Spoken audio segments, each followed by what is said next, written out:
that late time. all morning.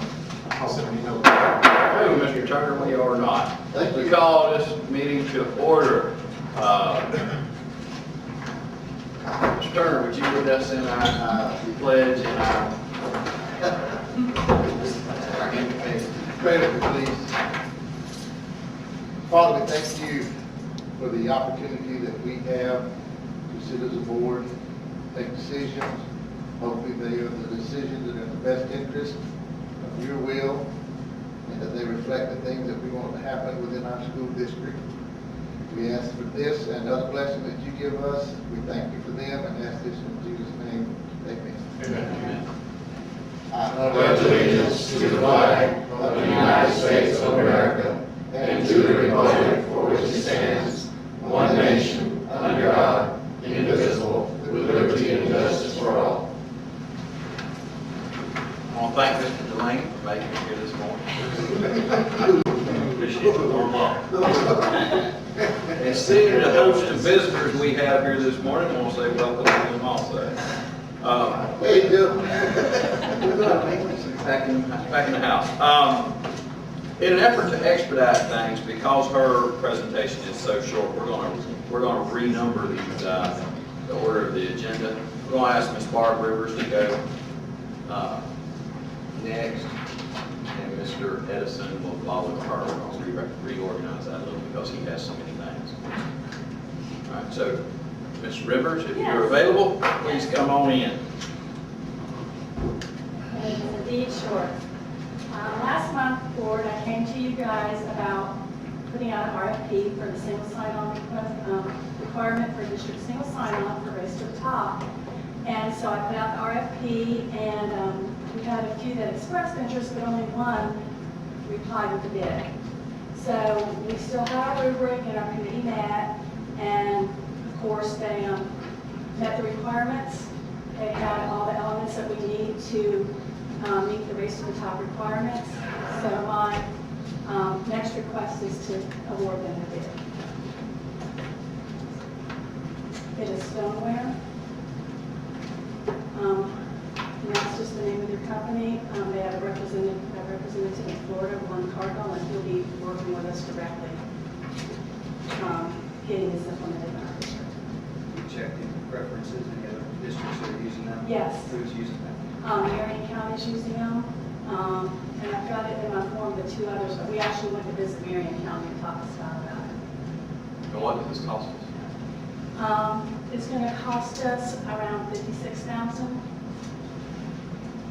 Do we have that in our paperwork, or all that laid out in that information? No. Are you pleased with them? Yes, they, I know a lot of the NEFAC districts use them as well, so we've gotten a lot of input from them, kind of understand the process of getting it set up, but it's not going to be all just throwing it in there, but it's going to be an incremental release that doesn't take on a life of its own when teachers are trying to do their instruction. Okay.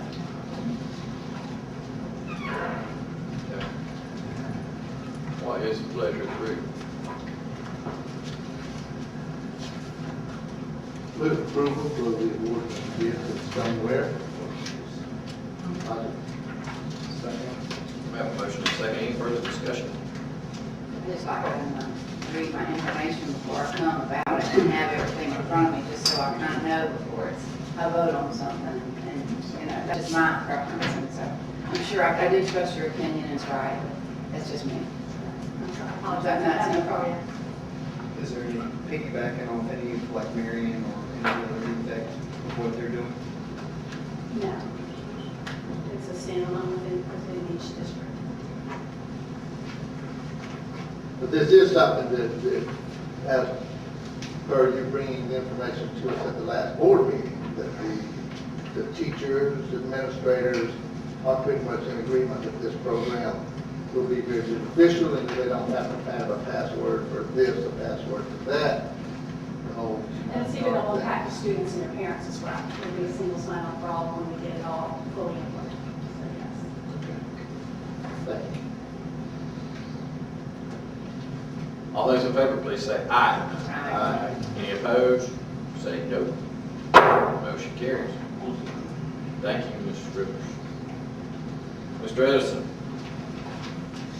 Mr. Edison, please, this time keep your words brief. You tend to get long-winded. Yes, sir, I apologize. Not as bad as some people sit at that table. Okay,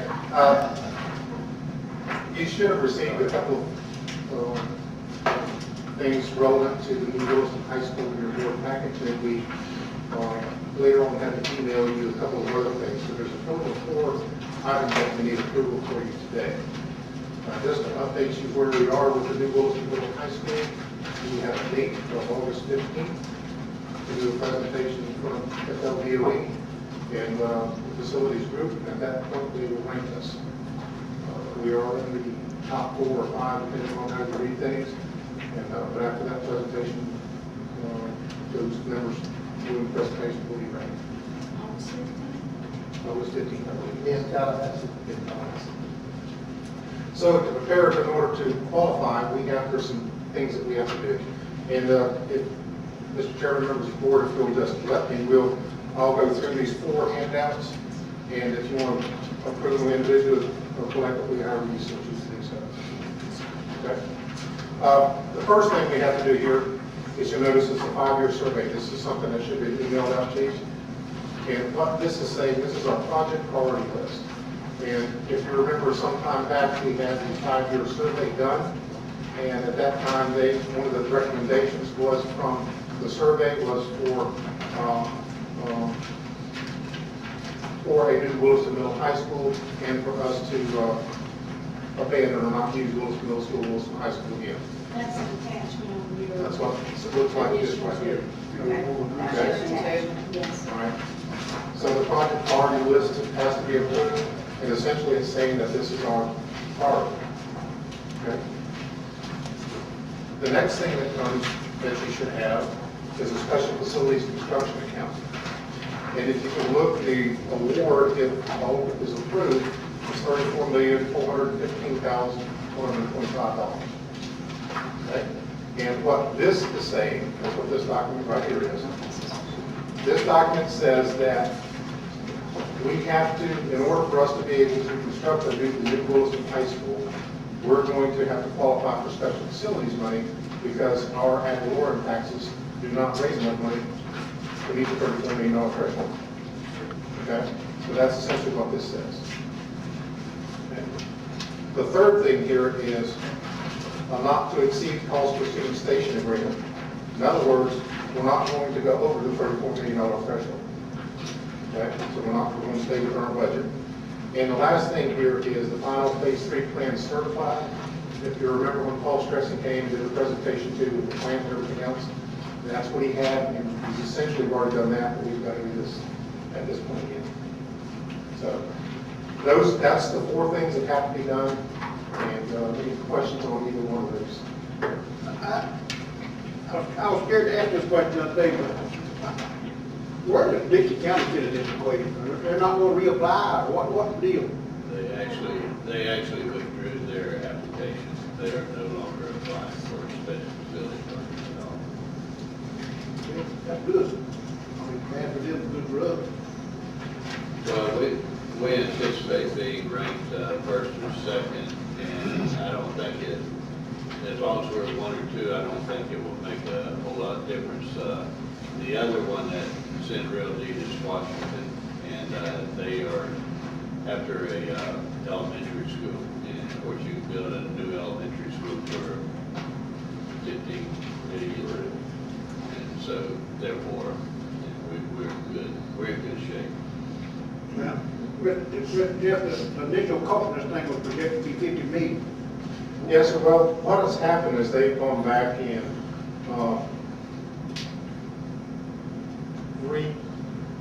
That was not our. right, that was that our was numbers. not our- Those are some numbers that were sent out on the Dixie County School, Yeah. and I don't think those are accurate numbers to begin with. They did add 250,000 to that number that you presented for site preparation, because in Williston, you do have a drainage like built there because of the flood base in that area. And so the number you have there, Val Brown has added 250,000 for site preparation. So 250 to the 34, 165. Yes, sir. 25. Well, I think that 250 is inclusive. Sorry, I think It's already- 34, it's already there. 450. Because we sent out, the initial resolution was $250,000 less than that amount. So that's why you had another resolution with the adjusted amount. That's, Am I yeah, correct, Mr. President? it is. 34, 415. Includes the 250. Because we received that from DOE after everything went out. Right, that's right. Mr. Dick, can we get it done for that? I thought so in the beginning, I said that, and I still think so, yes. Have we looked on past projects that DOE has approved and that the legislature has approved for special facility, and where that figure kind of ranks to kind of somewhat ensure our success, that we're in the ballpark? Because I think that 50 million price tag was another thing that scared the legislature with Dixie County on I can just say other from- things. That price tag is based on average price that they have currently used in building and construction. And for the number of square foot that we will be approved for, that's what the dollars add up to. Yeah, they changed the funding thing on a per student station allocation instead of a per square foot allocation. Well, But the thing is, to answer your question, in every special facilities that we've received, their funds have been more than that. What are we per square foot? What's our dollar price? in the past, Right.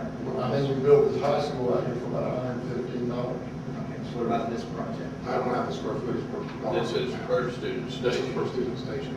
But that's based on square footage. I mean, you have to have so many square foot per student. So, I mean, yeah, we can get it, but I would imagine that's around $150 a square foot.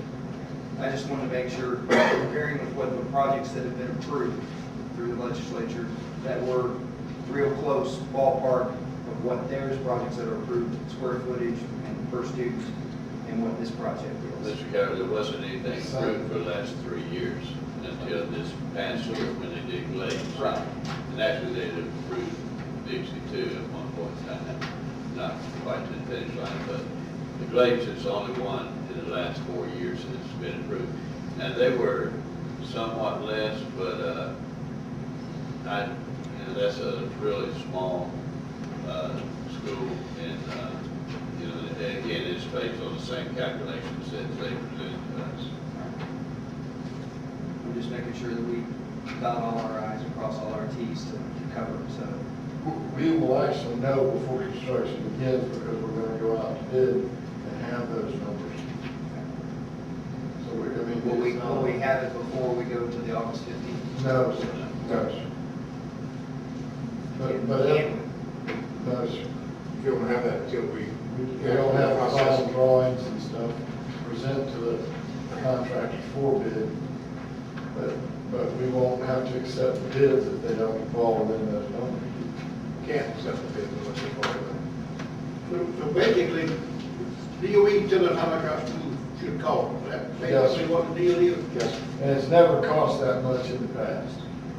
But DOE is the first hurdle, correct? Right.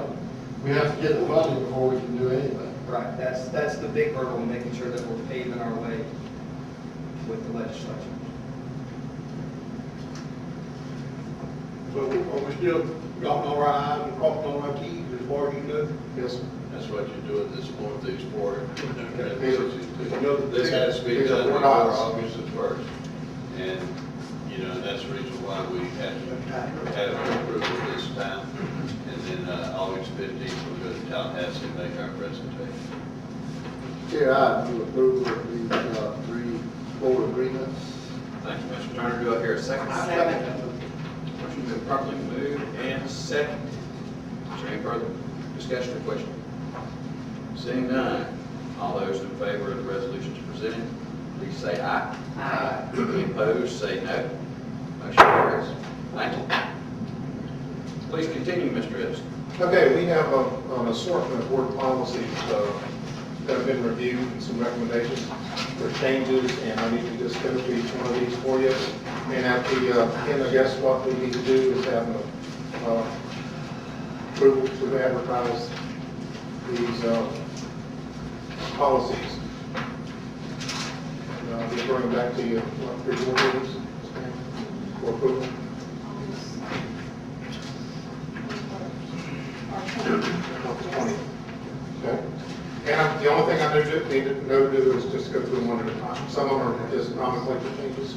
The first one is administrative organization. This is just an update. And just FYI, I need to add a 3A, coordinator of benefits and risk management to that. And I'm sure there'll be other changes between now and then. So I'm sure I forgot somebody else. Wait, where are you at? Yeah, we're, 3.05, where are we putting that? That'll be a 3A.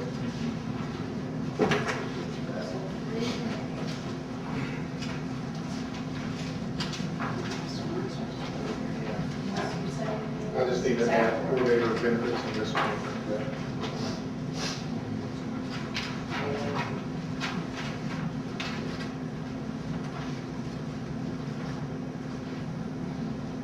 Okay. The next one is 3.12, public information inspection records. And if you'll turn to the second page of that, you'll see an addition of an H and I to include records maintained by the district which are exempt from public records and include personal identified records of dependent children of former or current employees who are insured by a district group insurance plan, and I as employee student health medical records as prescribed by Florida statutes. You'll see the various statutory updates. Any questions on this one? We're going to be responsible or liable or have it available personally identifiable records of dependent children. Well, it's just, Anyone that makes a public record request. well, it's just in some employees that have insurance, they have their children in there, and their children's, their insurance and all that information is not available to the public. Just- Okay, all right, thank you. And there's a related policy too that's coming up, by the way. More government interference in my private life. I understand that. Thank you, sorry, Scott. 4.01 is a update to the statutes to the Florida Progression Plan. And if you know, there's been a lot of changes in high school graduation and what's required for high school graduation, middle school promotion, etc. And these are the statutes that go along with all that.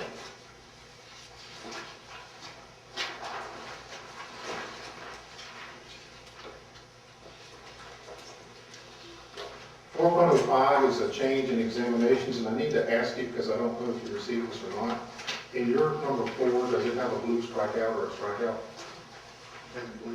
We have blues, right? yeah, is it's it number struck? 5 blue added, but. Yeah, do you have a 4 strike? No.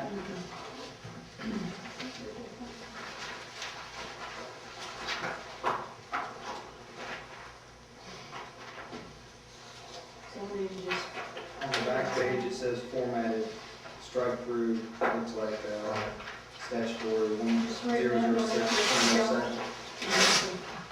replace it.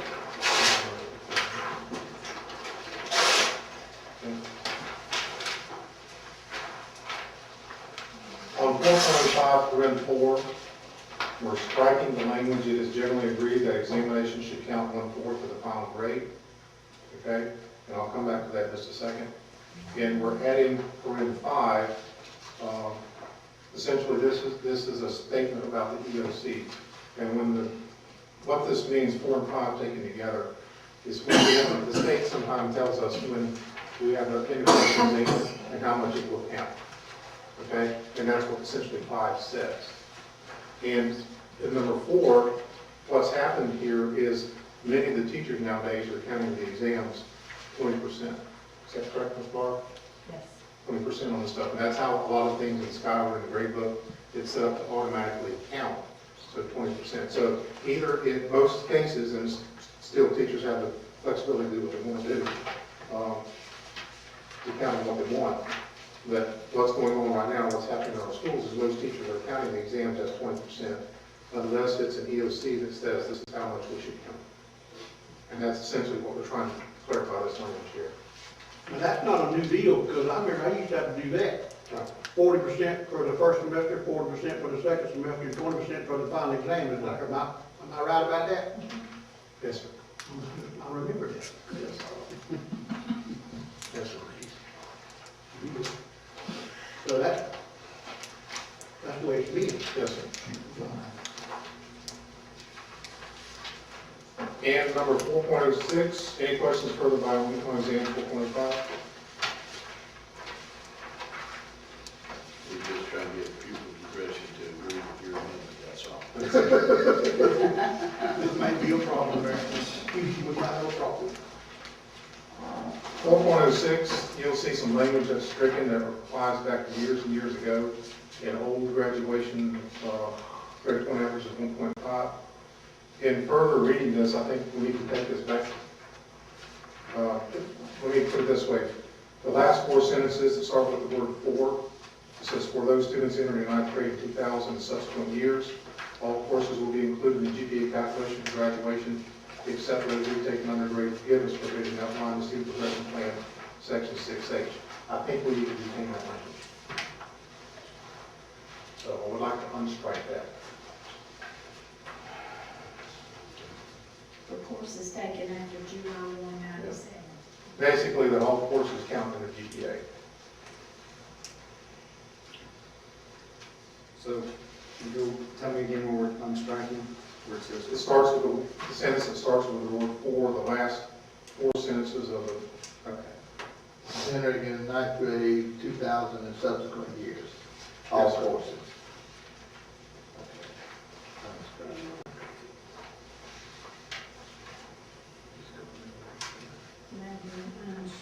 Yes, sir. Okay.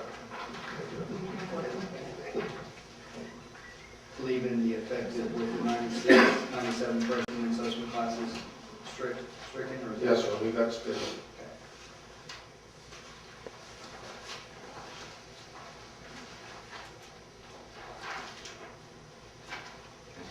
Okay.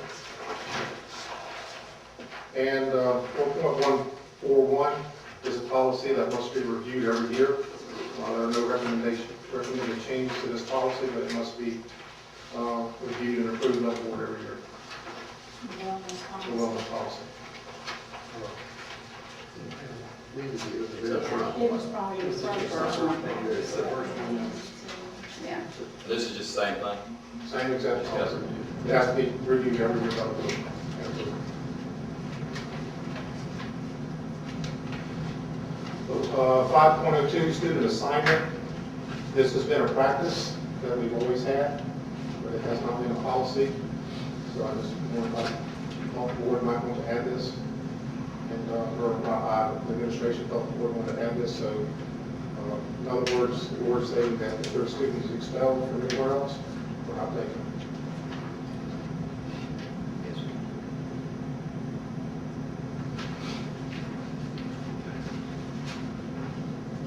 We can do that legally.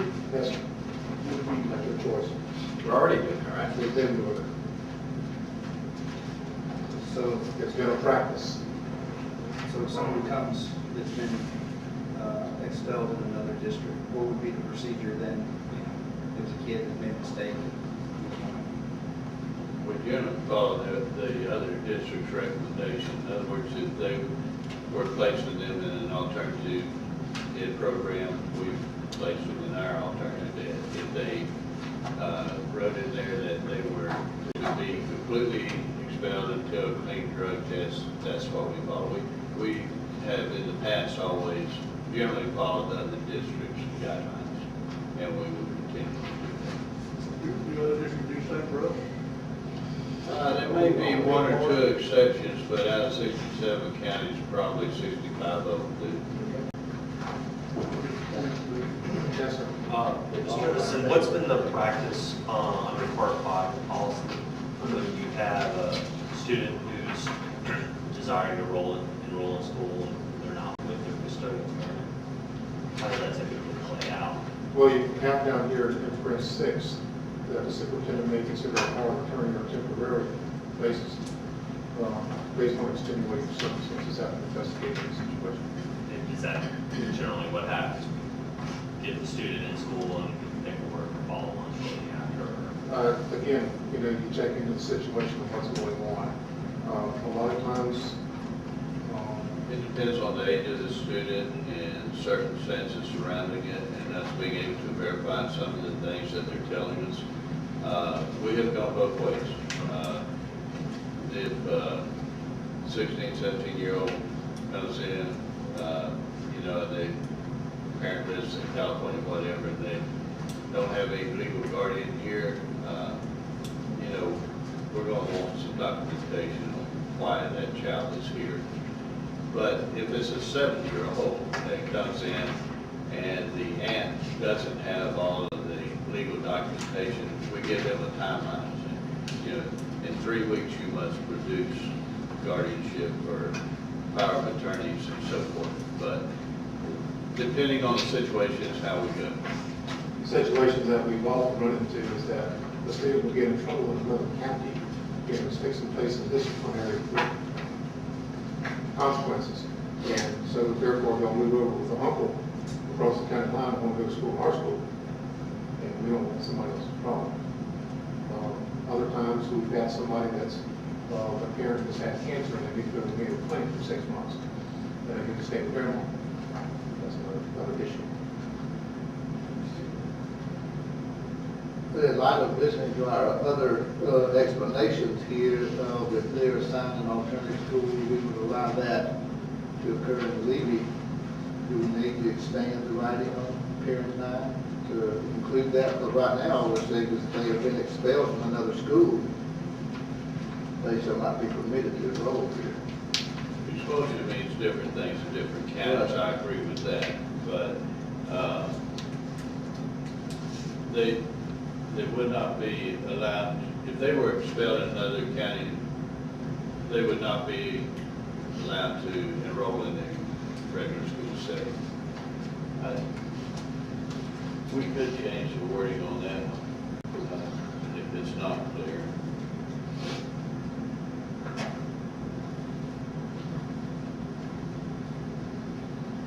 We would still consider them expelled even if we entered them in Hilltop, in our county.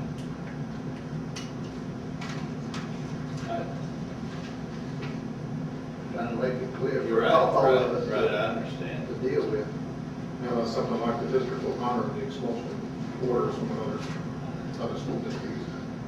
And expulsion orders could include attendance to the alternative school. That was part of how. To me, that just remains consistent with not completely cutting off that child's education. They were in an alternative, or being remanded to an alternative school in another district. What about this? No student shall be permitted to transfer, enroll, or be admitted to a school when he or she has been expelled without services from the school district. Yeah. Even that, or if we can read into that what the orders, the expulsion order said, I don't have a problem. Personally, I don't have a problem with that one. If the expulsion order said they're expelled, but they're going to be attending our alternative school, they come knocking on the superintendent's door, here's the paper, what's going on there, superintendent can then say, oh, by the order of this expulsion, you can attend we will allow you to attend our alternative school. We'll put together some language for you. Thank you.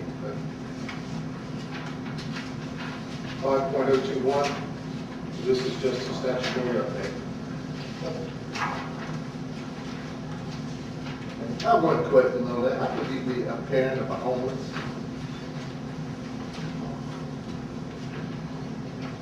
Homeless, the definition of homeless includes a lot of situations. I read those. Yes.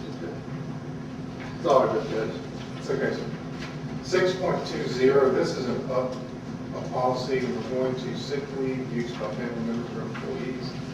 We've had a couple of instances this year where people wanted to donate sick leave, and Atkins is, if you remember back, we used to have a policy where family members could donate sick leave to another family member. There's a law change which will allow an employee to donate their sick leave to any other employee. And so we had this policy, and the big thing that we had to work out is how do you account for all this? How do you do things? How do you operate the business? And really, you don't ever figure out exactly what all the bumps in the roads will be until you have to go down that road. So we went down that road a couple of times this year, and the policy changes that you see here are a result of some of those bumps. So, using numbers that I can understand, Yes, sir. just read 9B. Yes, sir. Just one of you throw some numbers at me on that. Employee Equal to the number of hours of sick leave he or she accrues annually. You accrue 10 days annually. At 7.5 hours a day. So, if I want to give some of my leave to someone else, I've got to make sure that after I do that, I still have 10 days. It must retain the annual amount of sick leave. Okay, thank you. Have a thank you very much.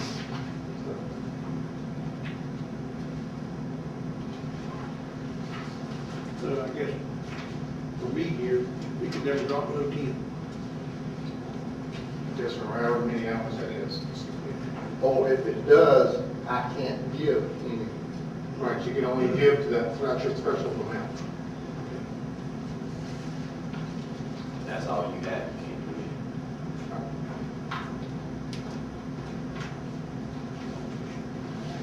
I don't understand that. You don't mind. Okay, 6.37. Well, the policy originally, what this talks about is personnel records and information data that's stored in your personnel records. And the policy originally said that we were going to have a Lee County personnel files procedures. Well, after discussion here at the county office, the recommendation is just put those procedures in policy. So this is what will be stored in a personnel file, as opposed to having a document, a separate document. We just have one.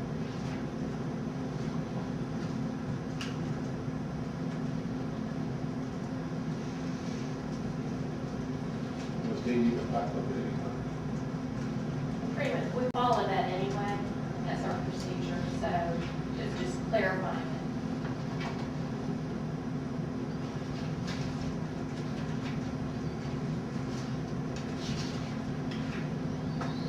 Why do we have number 2 there? I don't understand why that would be exempt.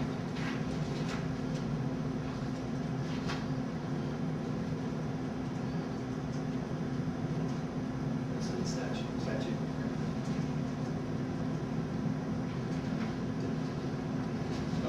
Like, an evaluation is not made public until the second year, the first year after an evaluation, that is not for public record. There's a big fight right now, with lawsuits about band scores, whether when they should become public and so forth.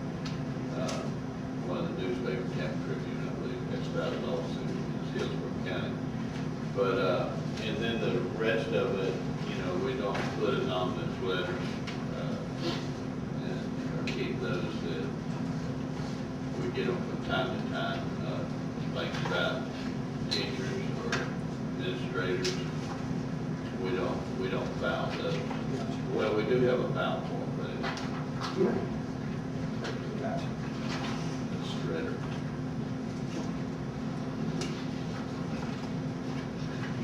Any questions on 6.37?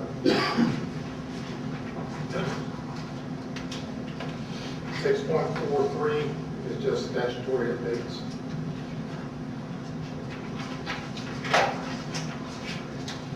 7.06, school food service funds, or statutory updates.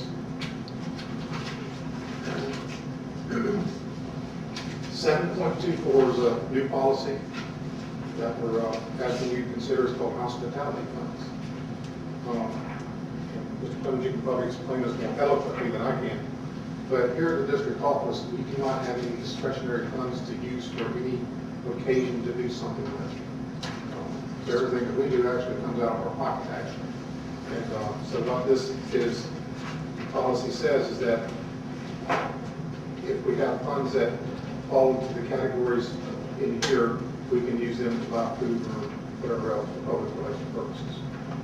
Basically, you can't use state or federal dollars for this purpose, but obviously you do have a need to have these things. You have people come in for training, different things, and you want to provide, refreshments for them or something like that. We do have local revenue that we collect. We have some buildings we lease. We have interest that we earn on our bank accounts and things like that. So there are some local revenues that we can provide to cover those things. So we felt like it would be good to put the policy, that way everyone's clear on how we came about, to have this funds. We're not using state dollar or federal dollar for that purpose. Are we putting an amount that we're gonna put in there, or? Well, the statute sets up an amount based upon the student enrollment. Oh, okay. So just, It's a nominal amount, really. We don't, well, like what, just give me an amount? it'll probably Yes. $2,500 or less. Well, the statute amount for our number of kids is for the total year is $10,000. But we don't spend that kind of money. But we haven't in the past. But by doing this policy, we're saying that we possibly could, though? Is that what you're saying? Well, it gives you the provision that you could, yeah. I don't know, we have some very benevolent people that work for us, and she's not with us now, but Linda Durst, I bet she spends $5,000 a year buying food for people. Yeah, and that will, we still have benevolent people. Yeah, and that's what this is trying to help, because a lot of people who work here, they will dig in their own pocket to try to provide those things. Every time Linda has a parent meeting or teacher training title meetings, she always provided food and so forth. And all that comes directly out of their pockets. And they're very benevolent people. And I know people sitting at that table, and Jeff Edison, I can't tell you the amount of dollars he spends trying to help people out. And that will continue. But also if we have, if somebody wanting to make a donation like they do to the foundation, but they want to make it for us to have our parent meetings, it would certainly give us a vehicle that we can do that with. But it's just like the coffee over here, all the paper goods and everything that we do here, that's dollars that we earn from a Coke machine back here in the back. Yeah, I certainly understand, I agree, I just, We won't be shooting any Star Wars movies. That would be an door. No line dancing, no videos, no sir, no bubble baths, no champagne or whatever.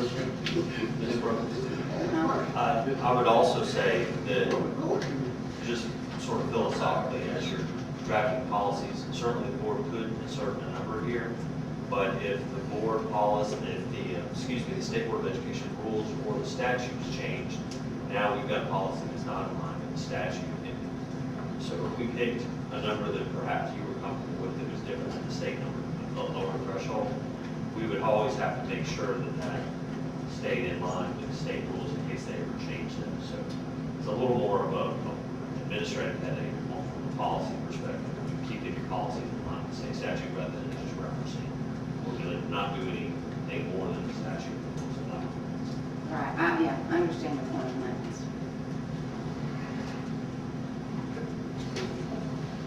All right, the next two policies are a result of our audit recommendations. Okay, and essentially they say the same thing or mean the same thing. And 7.25 is a policy on facsimile signatures, and 7.25 626 is electronic records, signatures, and fund transfers. And anymore, a lot of times if we do things, it's electronic for, and, so we do have to have a policy on this. I'll elaborate on that. We have procedures in place, authorized signatures that the bank recognizes as transfer authority, but we don't really have a board policy that addresses those things. So this is something that's already in place, really, that we've been doing for years, but we just didn't have board policy to say, yeah, this is what we're doing. So the Hawkins felt like it should be put into policy so that it's clear. But there's controls in place that requires at least 2 signatures for us to do a wire transfer. And those have to be approved by the superintendent and board chairman in advance. So it's really not any change in what we're already doing. It's just saying, yeah, this is what we're doing. More of a declaration than anything.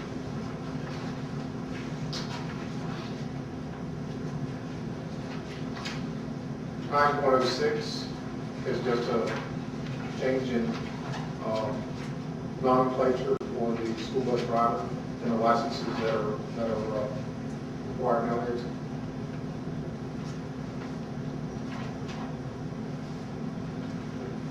What is a school bus endorsement? It's just like you would go and, like we have a reading endorsement. And you go get a set of skills that qualifies you for the reading endorsement. Well, it's a commercial driver's license, but they have to go and earn the school bus endorsement. It's like you have to have an air brake endorsement. So the school bus driver has to have a set of skills or pass a test to receive such. Joe, you might can address that, but it's a 40-hour training initially and then an 8-hour update every year Correct. to maintain that school bus endorsement. So right now, they don't have to have it. They do, They do with the We're training. going to make sure it's in policy. yes. Yes, sir. Okay. Thank you. Yes, sir. 912, we have a policy on safety belts, and we've gone through and just made this policy congruent with statute. I do have one typo on here. Paren 2 is December 31st, 2000, not 200. Okay.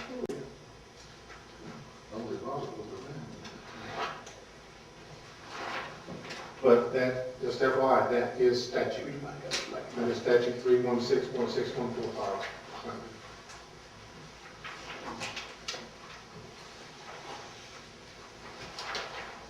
Any questions on 912? 1103, use of facilities. And again, this is just an update to statute. This is federal legislation, 34 CFR 108. And that's it.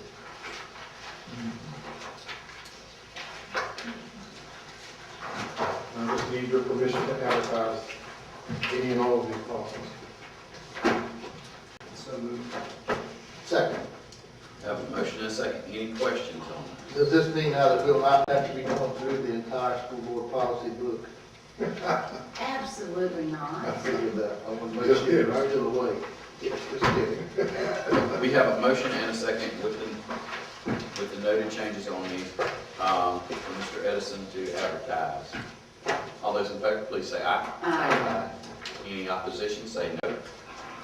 Motion carries. Thank you, Mr. Edison. Yes, sir. You know, that just brings up a good point. We haven't gone over it. Mr. Turner just wants to read the policy book again, I know.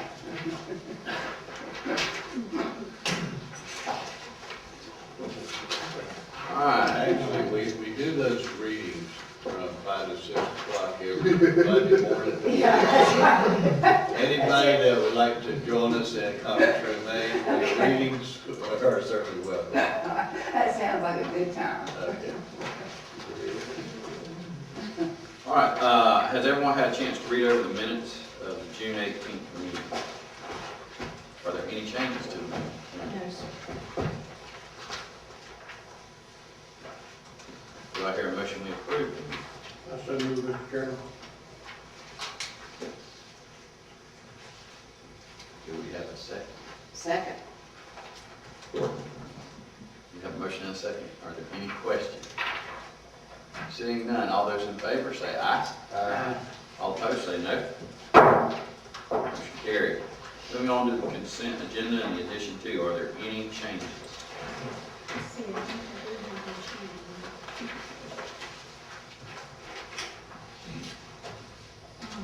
On page 2 of the consent agenda, under C, professional leave request, number 3, that Eric Piershat, we're amending his leave, and it should be June 16th through the 20th. Though there's a 19th, it actually stands for the 20th.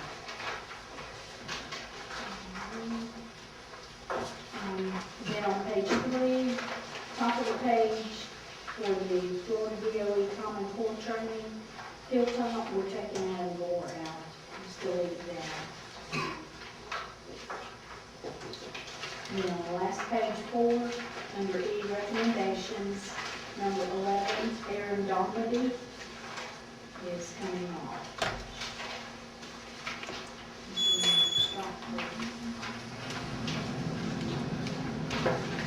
That's all. Bill Hott, do you have any questions?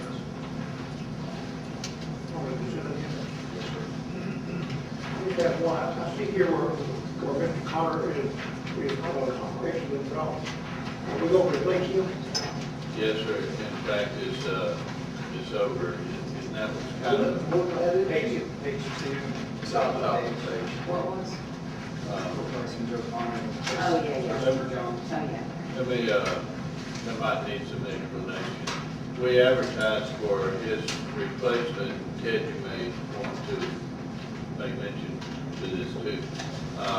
We had basically 5 applicants, and a couple of them had literally no skills whatsoever. They had worked on a shipping dock or in a custodial position, but had no plumbing knowledge or experience. One of them was a recent University of Florida graduate from College of Engineering, who hasn't been able to locate a job, but didn't feel like he would be somebody that would stay with us past this next job offer. And we had one really good applicant who had all the skills necessary, and we were excited about the possibility of him joining our staff, but after talking it over with his family, he decided that he could not take the cut in pay, which would be substantial. And so we lost him. And so the next person that came to our mind was Christopher Johns. And Chris Johns is a very bright young man, works very hard. He's been in our system a few years. And even though he's listed as a painter, we use him to set up computer labs, to do a variety of things. And he is one of these people that studies hard, that catches on very quickly. And Mr. Connor has struck a deal with Chris to train him. And so like last week, I believe it was on Thursday of last week, they both worked together, Chiefland High School, getting them back online. And so Mr. Connors is working very close with Chris, getting him up to speed. And so he will replace Joe in that position. And so you feel comfortable about hiring a painter to replace a telecommunications specialist? In a general sense, I would say no, but in a particular sense, I say that this person has the skills and the aptitude necessary to do the job. Yes, sir. Are we contracting with Joe Connor to do this, or is he? No, sir. His first thought was that he might ask for that, but he also is one that recommended Chris Johns for the position, and wants him to be successful and wants him to learn everything. And so he's at no charge to the school board training Chris in this venue. Thank you. Now, we did check with about 3 different companies to contract with them, and it was gonna be very expensive. And so, you know, weighing out all the options, and we talked about this at length, we feel like this is our best option.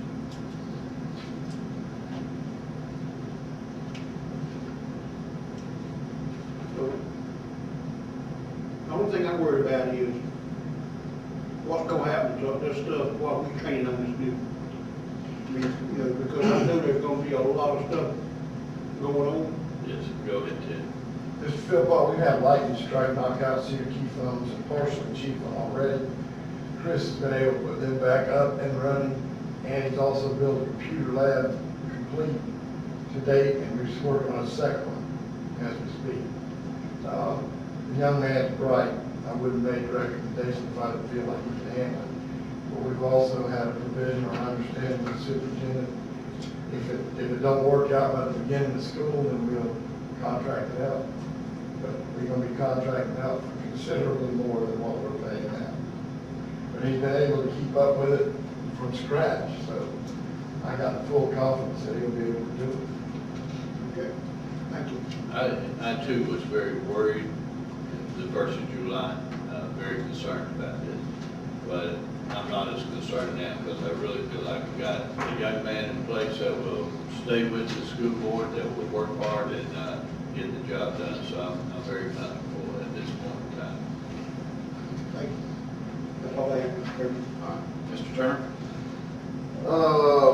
On the board policies that are included in the equity report, are we pretty much clear with the DOE's Office of Equity as far as any perceived or noted violations that we've had? Do we Yes, have sir. any currently, or, I know usually we'll be doing this, we'll be doing that, we'll be doing that to come into compliance. The one area that we have to, athletics is one area that we always struggle with. And that's the one big thing. We just have these board policies and everything that we send. I asked them, I said, why do I have to keep sending you these policies? They said, well, sometimes districts change their policy and we need to see them. So these are policies pursuant to, remember, we had to add a policy with the Boy Scouts. As a matter of fact, this one that we're updating with the federal regulation on as a reference. You know, that was a policy that we had to do a couple of years ago. But we're good with them as far as just seeing updates. The one thing that we do struggle with is meeting the timeline requirements. So these policies do reflect our latest endeavors to be in compliance. Yes, well, these are policies that we are monitoring to make sure that we are meeting. Thank you. I did have, for my own benefit, let's see, page 3 on the consent agenda, D, administrative services. 2C, the contract with Carlton Palms Educational Center. Obviously, we currently have a student that they are providing. Is this through the ESE? Yes, sir, there's IDA. IDEA, okay.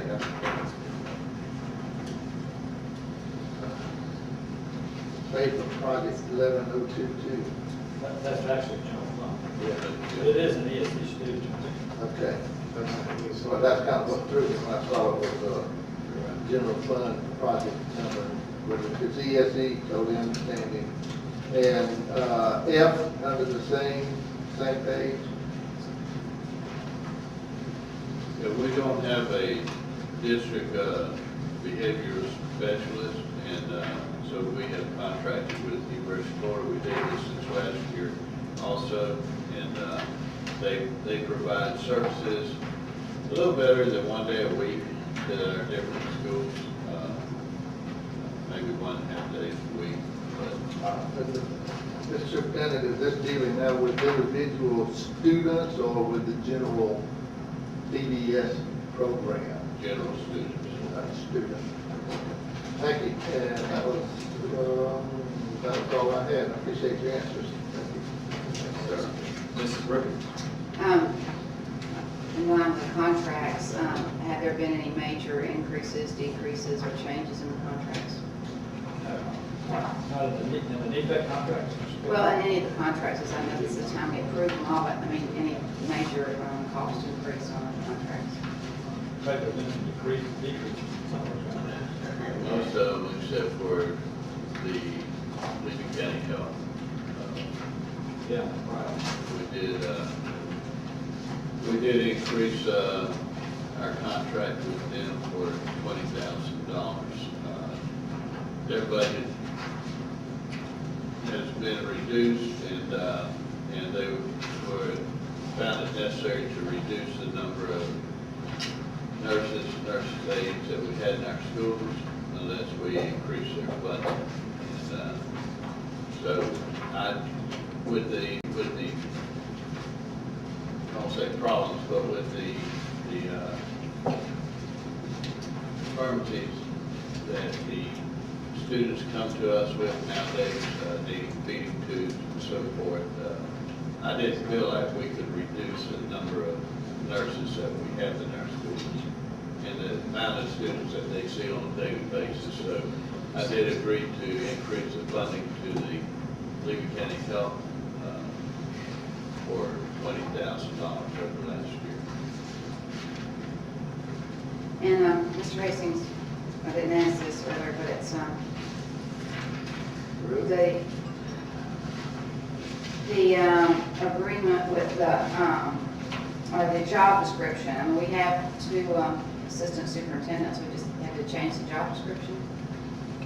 That one's one of those things that kind of pitched me over the edge, and I still haven't got back off of it yet. But while it fit the DOE job title, it did not fit the FRS job title. And so, Kenny, you can help me out here, but we had to change it to fit the FRS because under the present job title, they did not have that title, so they wouldn't recognize it for retirement purposes. It's one of those things where the state is what we consider micromanaging, Yeah, but that's the reason for that. yeah, that's just paperwork. So. Just paperwork. Yeah, okay. But since it's his retirement, it's very important. Yeah, they don't need to retire, do they? No, it does. So, okay, thank you, that's all I have. Mr. Coward? Does anybody have anything that they call the questions I had and already had the answers, so. I have one question that was already answered, but I do have another. What are the question marks behind Jolene Bank? What does that mean? Typo on my phone. Oh, okay, I thought it was a spelling, or is she really gonna be there, or what? That's all. Other than that, everything I have has been addressed. Do I hear a motion that we, I make the motion that we approve the consent agenda with the changes. we have a motion and a second. Any further discussion? Seeing none, all those in favor of the consent agenda as changed, please say aye. Aye. Any opposed, say no. Motion carried. Now move on to our superintendent, Mr. Hastings.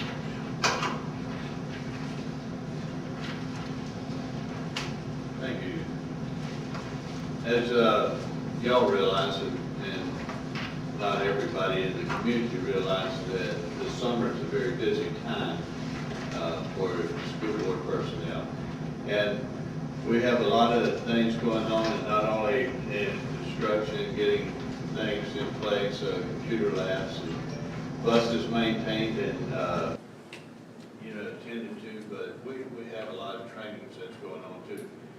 Joe's been doing training for bus drivers for this coming year, and been working very hard at that. But I'll just go through briefly some of the, and y'all have been approving these people to go to these trainings and workshops, but just to enumerate them at one time is quite an eye-opener. Right now, we got the Florida Department of Education Common Core Institute. They'll be leaving for a 2-day training on that, then a 2-day follow-up after that. The Levy County Mathematics Institute with Dr. Ken Gross, which went on last week and this week over at Bronson Elementary. The people that are taking that actually taking a math class, but it's to teach elementary teachers, get them up to speed on the Common Core process of math. It's very intense, and they had actually, for this last weekend, had 12 hours of homework assignment to do over the weekend, so they're very busy. The document-based project, training for social studies teachers in grades 4 through 12. The Cambridge education training on the Danielson framework, teacher evaluations for administration. We just finished that. And Dr. Winnett has just completed a $30,000 grant for the Cambridge to come in and do walkthroughs with our principals to kind of make sure that we're all seeing the same thing when we do our evaluation. The Pearson Education Reading, Street Reading Series training for grades K through 5, new adoption series. The iQuest Science training for grades 6 through 8. The Abbott training for middle and high school teachers and administration. College Board, Springboard Language Arts training for teachers in grades 6 through 12. College Board Advanced Placement Institutes for the AP teachers. And the College Board Advanced Placement for Administrators Institute. The curriculum mapping for math, social studies, science, and language arts is going on. The CIS and Common Core exemplar lesson planning training. Performance Matters Fast Need training for administrators. That just happened a day or two ago, and also Performance Matters has agreed to do a webinar for those administrators that wasn't able to attend, and that will happen, I think, Thursday of this week. Performance Matters Student Achievement Platform for administrators. So we have a lot of things that are going on for teachers and administrators, as well as our people that work in lunchrooms and bus drivers and construction, maintenance. And so it's been a very busy summer with a lot accomplished and a lot to do. Any questions on that? Okay, I'd just like to say how proud I am of our faculty and staff in Levy County and how hard they work to make sure that we get to where we need to be. Common Core is coming. Whether you want to get on the train or not will be an option. Whether you want to be here or not is always an option. But Common Core is coming, and we need to be prepared for it and make sure that we're up to speed. It's what our students will be tested on. It'll be what our teachers are evaluated on. And so we will make sure that we have done everything that we can to properly prepare the teachers and students for this transition. And the school grades is a big thing in the news right now. And I don't know how much everybody's kept up with it, but over the last 2 years, there's been 30 changes in the criteria for calculating school grades. And you need to think about that for just a second. 30 changes in 2 years. There's no way to compare 1 year to the next year or the previous year because of all the changes that come in. And so, you know, it's really affected schools all over the state of Florida. Other states are watching this state to see how they're going to handle that. I'm for one to believe in accountability, believe that there has to be increased standards in order to move forward. Motto I always use is, if you're green, you're growing, and if you're right, you're rotting. And we don't want to get to the rotting stage. We want to always grow and gain. You can't stay still. But at the same time, you can put the mark so high until you discourage everybody. And that's where the State Board of Education has gone, and we're trying to reel them into some sort of sensibility. I've used this example with administrators. They've heard it many times, but they're going to hear it one more time this year. Is when I was in high school, I did the running long jump, and the coach would break out the pit that you jumped in and place a Samsonite metal folding chair in the pit. You had to get up enough speed, enough height to jump over that chair. I did. The faster you go, the higher you jump, the further it would carry you. But every time he raked out that pit, he would place it back 4 or 5 inches, a little bit further, a little bit further. There comes a point in time when you look down that runway at that chair and you go, I'm not going to bang up my shins on that metal chair. I'm not going to jump.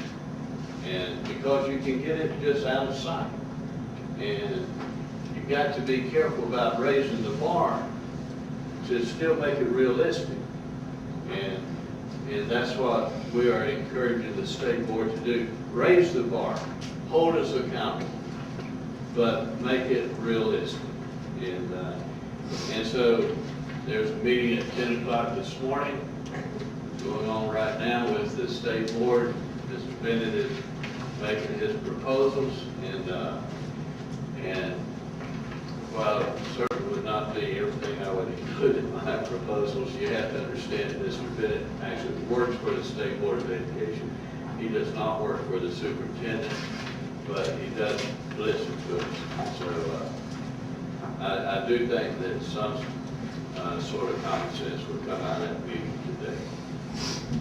Any questions? I think the fact that he is listing the superintendents is a change from previous commissioners. The 2 previous commissioners have been in there since I've been in office. This is a pleasant change. And yes, I'm very grateful for that. And also, Mr. Superintendent, what you were saying regarding the Common Core, is my understanding from some of the reading that your federal funds in the future, a lot are going to be tied to how much you have incorporated the Common Core. So, Yes, the reason. Yes, sir. You know, it was like race to the top. In some districts did not participate in race to the top funds, but it was obvious that these are things that our state and the federal government is going to go to. So why go to it without the federal dollars?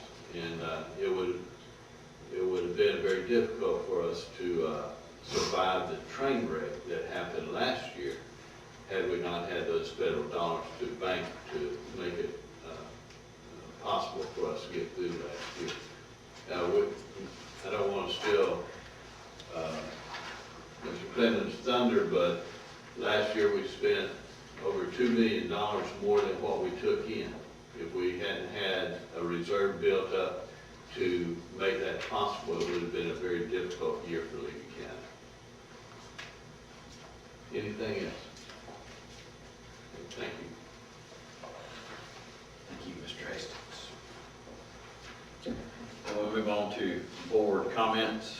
Start with our attorney down there. Maybe he has something to offer. No, sir.